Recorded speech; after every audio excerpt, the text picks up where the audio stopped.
From very first, I good morning to everyone and welcomes in my concept classes. This is Sanjay Singh. Today I am going to start a separate chapter that's name is the preamble of the Constitution.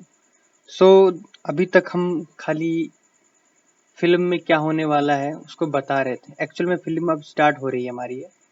तो आज जो हमारी ये film start हो रही है इसको हम देखेंगे कौन गब्बर है, कौन धर्मेंद्र है और कौन अमिताभ बच्चन है और कौन बसंती है, किसको सांभा टच करेगा। ठीक है, ये सारी चीजें हम देखेंगे। देखने का मतलब ये है कि एक्चुअल में किसकी जीत होने वाली है, ऐसा कुछ नहीं है। यहाँ पर हम एक्चुअल में समझेंगे कि प्रियम्बल की जरूरत क्यों पड़ी कॉन्स्टिट्यूशन के अंदर, क्या है एक्चुअल में प्रियम्बल और प्रियम्बल के अंदर ऐसा क्या लिखा है जो प्रियम्बल को हवा बना के रखा हुआ है। तो सब कुछ समझेंगे, ठीक है। लेकिन उससे पहले आप लोगों से एक छोटी सी रिक्वेस्ट, अगर अभी तक भी आपने मेरा चैनल सब्सक्राइब नहीं किया है, आप चैनल को सब्सक्राइब करिए, वीडियो को लाइक करिए, बेल आइकन को ऑन करिए। Let's start the slide because slide tells us what is the mean is here।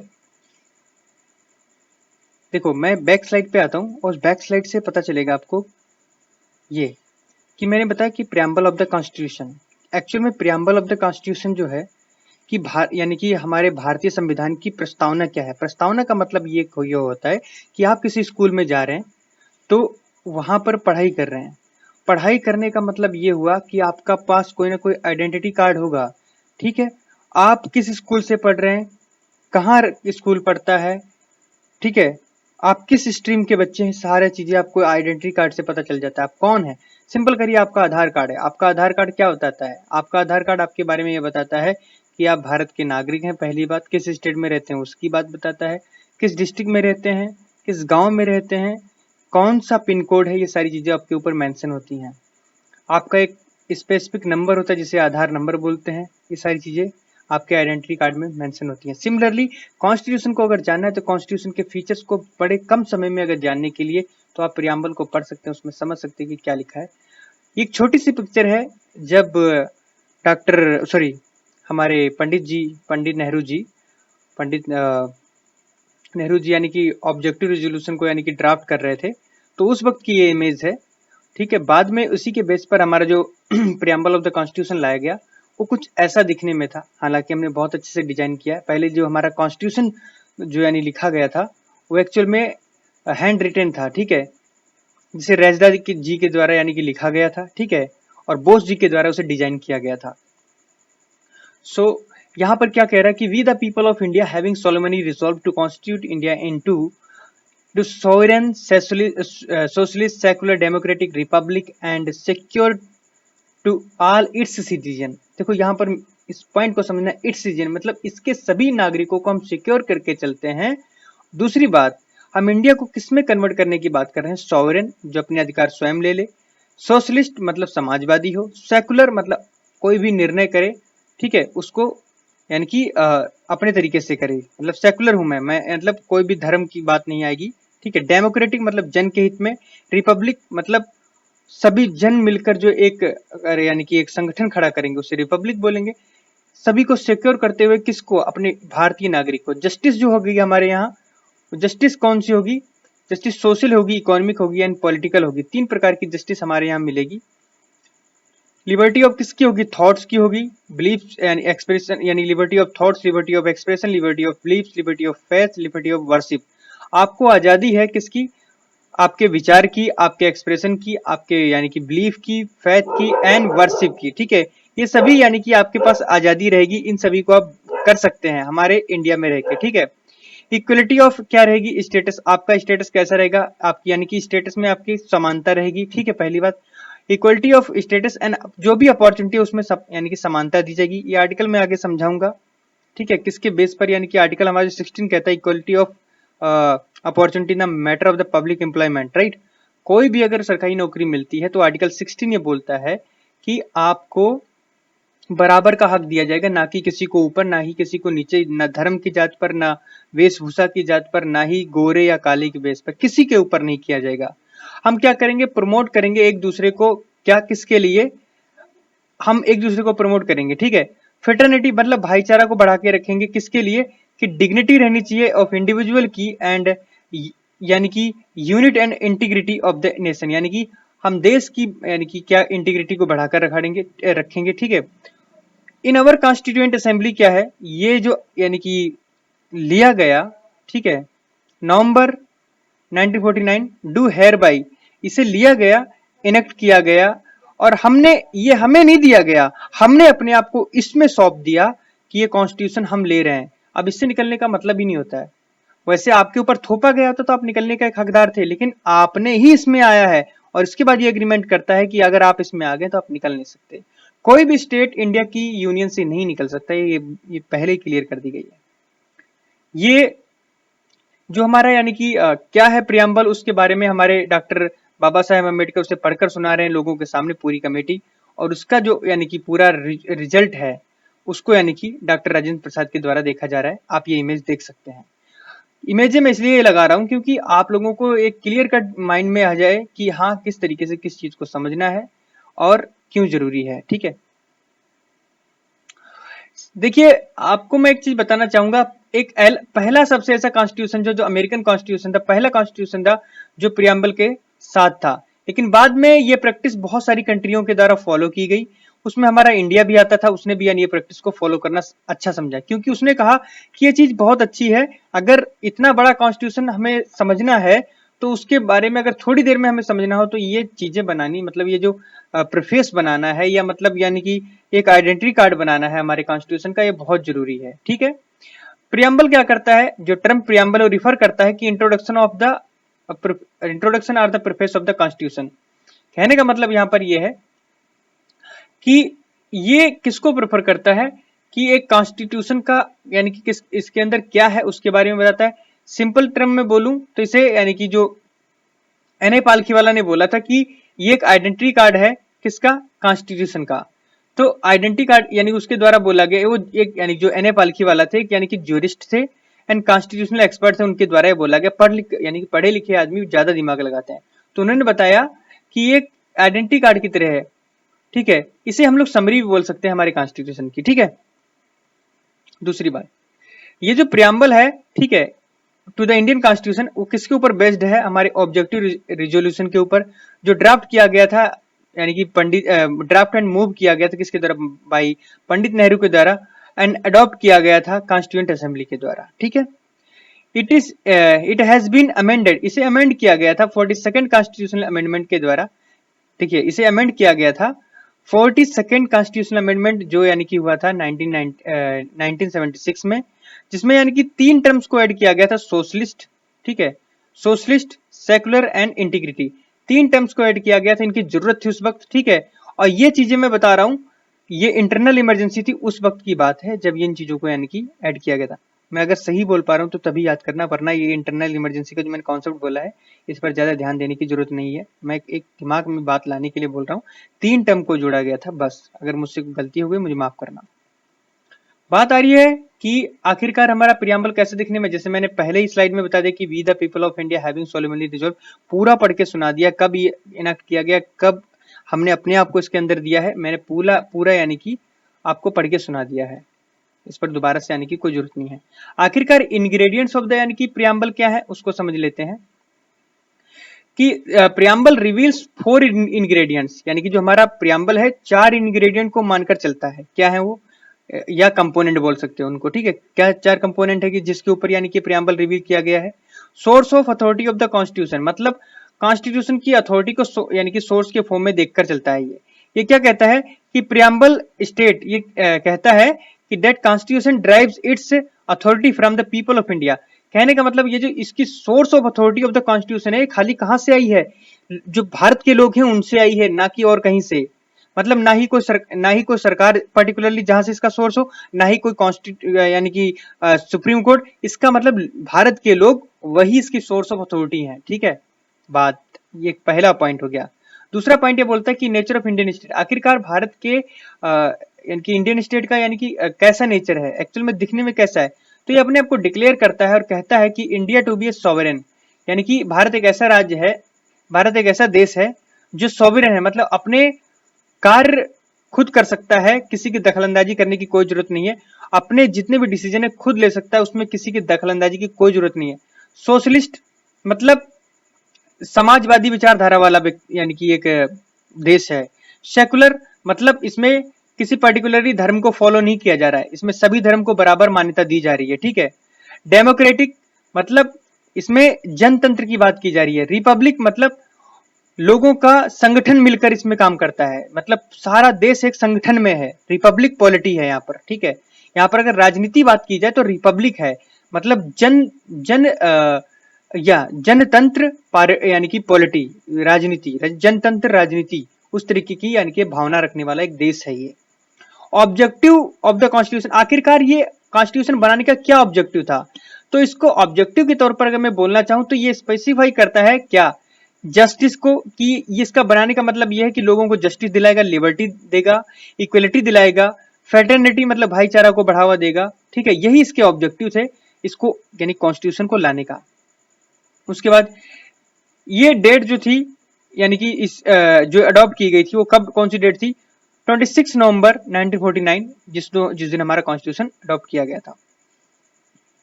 कुछ की वर्ड्स हैं जिनको हम जान लेते हैं, उसी के ऊपर उनके यानी कि डिटेल्स हैं, उनको भी जानना बहुत बेहतर है, ठीक है। So my dear friends, please pay attention and listen very carefully what words I am going to explain here, because words are very important and their explanation is also important. So it's our duty to understand whole the contents which I am going to deliver to you, right? So certain words, first word is sovereign, first word sovereign, दूसरा socialist, secular, democratic, Republic, justice, liberty, equality, fraternity, ये सभी जो है अभी एक एक करके मैं एक्सप्लेन करूंगा। अगर यानी कि सॉवरेन की बात करूं, यानी कि इंडिया क्या है, एक सॉवरेन है, मतलब ये बोलता है कि India is a sovereign country. तो उसमें अगर उस वर्ड के अकॉर्डिंग में चलूं तो इंडिया कहता है कि neither dependency nor a dominion of any other nation, हम किसी देश पर डिपेंडेंट नहीं है और ना ही किसी को अपना यानी कि देश के ऊपर आधिपत्य मानते हैं, ठीक है। मतलब हमारे ऊपर कोई पावर किसी की नहीं है, हम इंडिपेंडेंट हैं, हम जो चाहेंगे डिसीजन लेना वही करेंगे, हमारे ऊपर किसी का भी अधिकार नहीं है, ठीक है।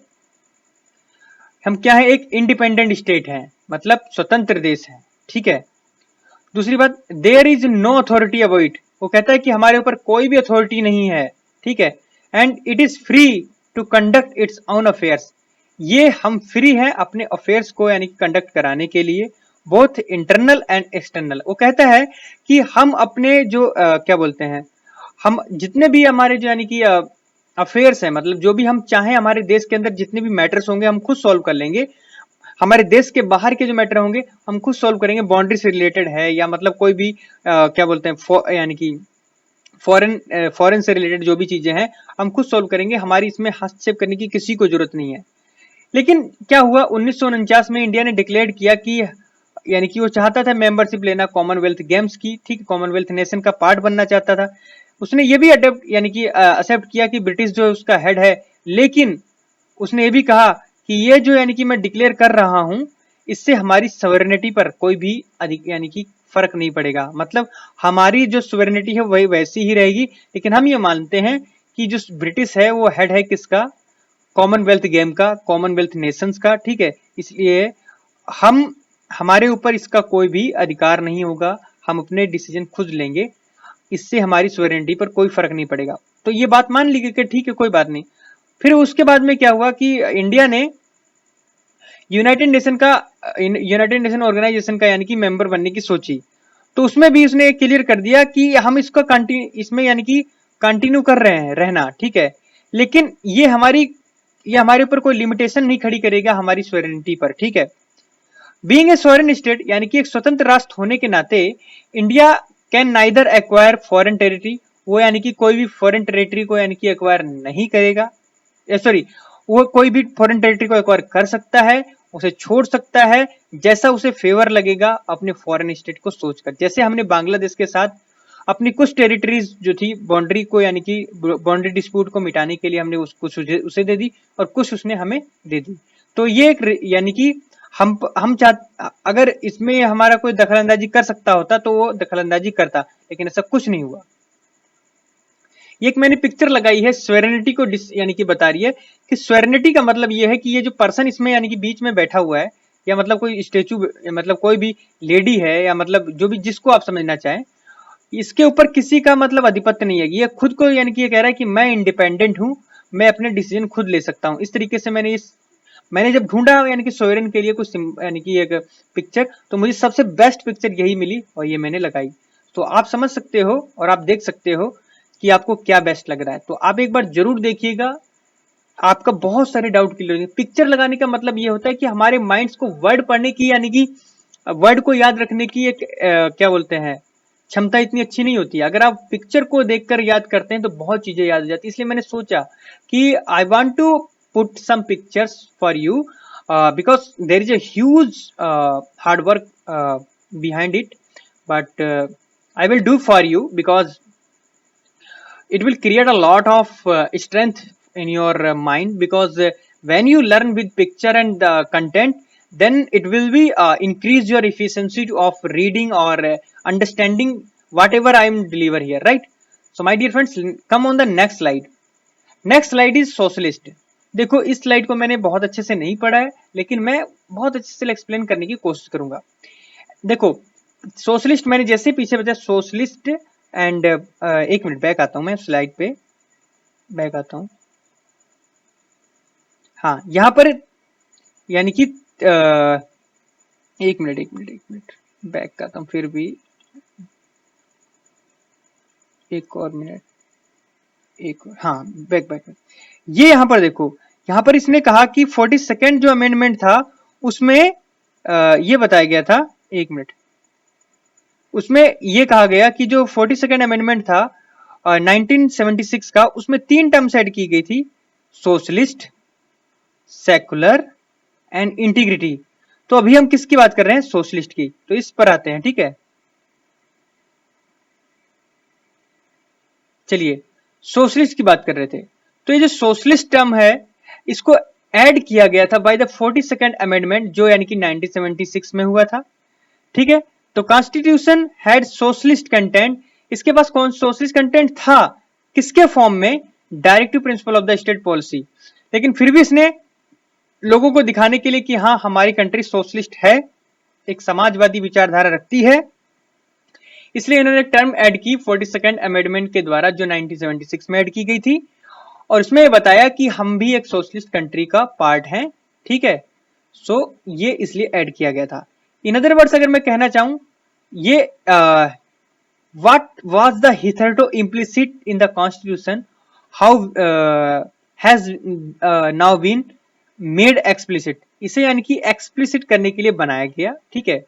मोर ओवर, हालांकि जो कांग्रेस पार्टी है वो अपने आप को यानी कि इटसेल्फ अडॉप्टेड, उन्होंने अडॉप्ट किया रिजोल्यूशन, क्या करने के लिए? एस्टेब्लिश करने के लिए socialist pattern of the society, society का जो सोशलिस्ट पैटर्न था उसको इन द आबादी सेशन, ठीक है, as an early 1955 and took the measure to accordingly. मतलब आबादी सेशन के बाद जैसे जैसे हुआ 1955 में उसके अकॉर्डिंगली यानी कि उसके रिजल्ट लेना स्टार्टिंग कर दिया, ठीक है।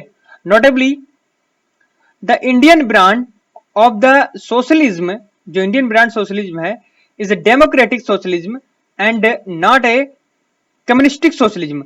यानी कि इंडिया के कॉन्टेक्स्ट में अगर बोलना चाहूं, जैसे अदर कंट्रीज हैं क्या करती हैं, सोशलिज्म को जब भी बात करती हैं तो कम्युनिस्टिक यानी कि कम्युनिज्म को फॉलो करने लगती हैं, लेकिन इंडिया के कॉन्टेक्स्ट में अगर देखा जाए तो कम्युनिज्म को फॉलो नहीं करता। यहाँ पर हर धर्म हर मजहब को बराबर यानी कि माना गया है। सो इसको यानी कि कम्युनिस्टिक वे में बिल्कुल ना लिया जाए। एक नेशनलिज्म, नेशनलाइजेशन को यानी कि बढ़ाने के लिए बताया गया है, and means of production, distribution and the abolition of the poverty. जिसका मतलब ये होता है जब हम नेशनलाइजेशन को बढ़ा रहे हैं तो इसका मतलब ये हो जाता है कि हम भाईचारे को बढ़ा रहे हैं, कंट्रीब्यूशन ऑफ द यानी कि एबोल्यूशन, यानी कि हम प्रोडक्शन को बढ़ा रहे हैं, एंड किस यानी कि नेशनलाइजेशन का जो मीन है उसका प्रोडक्शन को बढ़ा रहे हैं। दूसरी बात डिस्ट्रीब्यूशन कर रहे हैं, किस चीज का? डिस्ट्रीब्यूशन कर रहे हैं चीजों का, यानी कि हम चीजों को यानी कि डिस्ट्रीब्यूट कर रहे हैं, मतलब भाईचारे को बढ़ा रहे हैं। दूसरी बात समाजवाद को बढ़ा रहे हैं। तीसरी बात एबोलिश कर रहे हैं किसको? पॉवर्टी को, यानी कि प्राइवेट यानी सॉरी एबोलिशन कर रहे हैं कि प्राइवेट पॉवर्टी को सॉरी हाँ, प्रॉपर्टी को यानी कि अबोलिश कर रहे हैं। कहने का मतलब यहाँ पर ये हुआ कि हम लोग प्राइवेट प्रॉपर्टी किसी की हो ये हो नहीं सकता। मतलब कोई ये जो यानी कि हमारा स्टेट है, मतलब देश जो है ये पब्लिक के द्वारा है, ना कि किसी एक पर्टिकुलर पर्सन के द्वारा। जैसे चाइना में सी जिनपिंग की सरकार है, ठीक है, इसी तरीके से रसिया में व्लादिमीर पुतिन जी। तो ये क्या है, सभी ये कम्युनिस्टिक टाइप की कंट्री है, जिसमें उन्हीं वही पार्टी बार बार आती है। क्यों आती है? क्योंकि वहां पर मोनार्की कंट्री है ये, ठीक है। जैसे ब्रिटेन में ये सारी कंट्री मोनार्क टाइप की है, यानी कि एक ही पार्टी का आना, कम्युनिज्म को फॉलो करना। तो यहाँ पर ऐसा हमारे कंट्री में ऐसा नहीं है। यहाँ पर हमारी कंट्री को किसी की प्राइवेट प्रॉपर्टी नहीं है। यहाँ पर यह है कि हाँ, ये सबकी प्रॉपर्टी है। इसलिए रेलवे स्टेशन पर या मतलब कई सार्वजनिक स्थलों पर यह लिखा होता है, ये यानी कि रेलवे संपत्ति आपकी है, इसको कंजर्व करने में या इसको आगे बनाए रखने में आप हमारी सहायता करें, ठीक है। तो कहने का मतलब ये है कि वो जो रेलवे भी है वो भी हमारा है, सरकार उसको खाली रनवे कर रही है, हमारे द्वारा चल रहा टैक्स हम पर इम्पोज किए जाते हैं चीजों को आगे बढ़ाने में, क्योंकि उसके अकॉर्डिंग हमें सब्सिडीज सर्विसेज मिल सके हमारे कंट्री से, ठीक है। ओके, बात democratic socialism on the other hand faith mixed economy, both the public and the private sectors coexist side by side. कहने का मतलब यहां पर यह है कि सोशलिज्म की जब बात करते हैं, जब यानी कि हम लोग सोशलिस्ट कंट्री की बात करते हैं, तो उसमें यह देखने को मिलता है कि फेथ मतलब विश्वास तो रहेगा किसमें, हमें मिक्स्ड इकोनॉमी में। और यहां पर यह भी देखने को मिलता है कि पब्लिक सेक्टर तो रहेंगे, उसके साथ प्राइवेट सेक्टर भी रहेंगे, दोनों ही साइड बाय साइड एग्जिस्ट करेंगे। एज ए सुप्रीम कोर्ट से, जैसा यानी कि हमारे जो सर्वोच्च न्यायालय कहता है, क्या कहता है कि democratic socialism aims and to end the poverty, ignorance, disease the inequality of the opportunity. ये बोलता है कि इसका मतलब ये होता है कि हम पॉवर्टी को यानी कि डिक्रीज करेंगे। जैसे मैं वहां पर पॉवर्टी बोल रहा था, मेरे दिमाग में वही चल रहा था, वहां पर प्रॉपर्टी था। तो पॉवर्टी को एक यानी कि स्तर तक यानी कि हम लोग कम करने की कोशिश करेंगे, अज्ञानता को खत्म करेंगे, डिसीज को खत्म करेंगे, इनइक्वालिटी ऑफ द अपॉर्चुनिटी। मतलब मैंने जो बताया इक्वलिटी ऑफ द अपॉर्चुनिटी, वो इसीलिए रखा गया कि हम कम कर सके इनइक्वालिटी ऑफ द अपॉर्चुनिटी को। अगर इंडियन सोशलिज्म में बात करूं, is a blend Marxism and the Gandhian, ठीक है। ये क्या है, एक ब्लेंड मतलब एक मुड़ी टाइप की है, किसके बीच में, मार्क्सिज्म एंड द गांधीनिज्म। और ये बोलता है कि leaning heavily towards the Gandhian socialism. ये ज्यादा से ज्यादा किसको बताता है, गांधीयन सोशलिज्म को बताता है, as a comparison to the Marxism socialism. So my dear friends, इस लेक्चर में इतना ही, मिलते हैं एक नेक्स्ट लेक्चर में विद नए कंटेंट के साथ। तब तक के लिए थैंक यू, जय हिंद।